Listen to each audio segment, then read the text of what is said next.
Prayer to be led by Ms. Marisa Apone. Good afternoon, everyone. Good afternoon. Today, we are here to celebrate and witness the transformation of a young girl to a beautiful young lady. And we would like to thank everyone for gracing this very momentous occasion, as we only get to be 7 once. This is quite an important event to Aaliyah's life, and she's very much honored for all your presence. We're so lucky having her in our lives. We have watched her grow up, taking those baby steps, stumbling, falling, and then getting up again.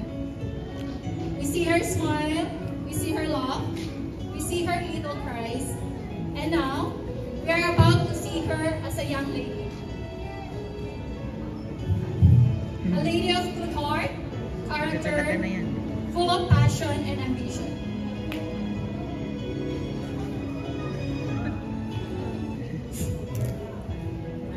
A 7th birthday marks almost the steps from babyhood to young lady.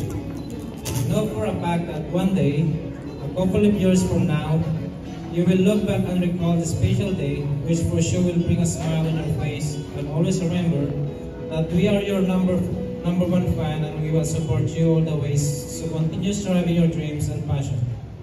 For now, let us think into the most and create wonderful memories which will stay with us for our lives. Join us while celebrate this very special day of Aaliyah. Ladies and gentlemen, sit back and enjoy the party.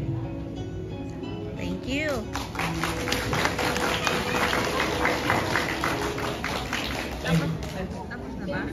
Thank you so much, Aaliyah. You can grab a seat over there, please. Thank you. So now, to represent Aaliyah's circle of important people of her life, let us welcome the following persons who will share their wishes and offer presents for us. Wala akong ready. Sabihin nyo na lang happy birthday. Ha? Happy birthday. Always listen. Lambog-lambog yung Si Mama nag-ready na ng speech. Nag-ready na kayo ng speech? Thank you. Ano sunod yan? First. That's okay.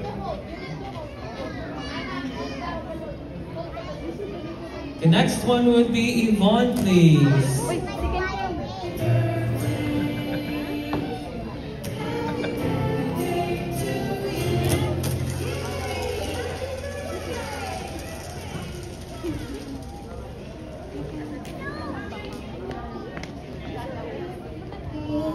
Si Ibon, no? Diba? Thank you.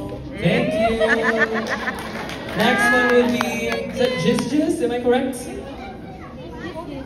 Sinamahan ni Mon. Siya ba yung bunso? Ah, hindi. Yung lalaki yung bunso.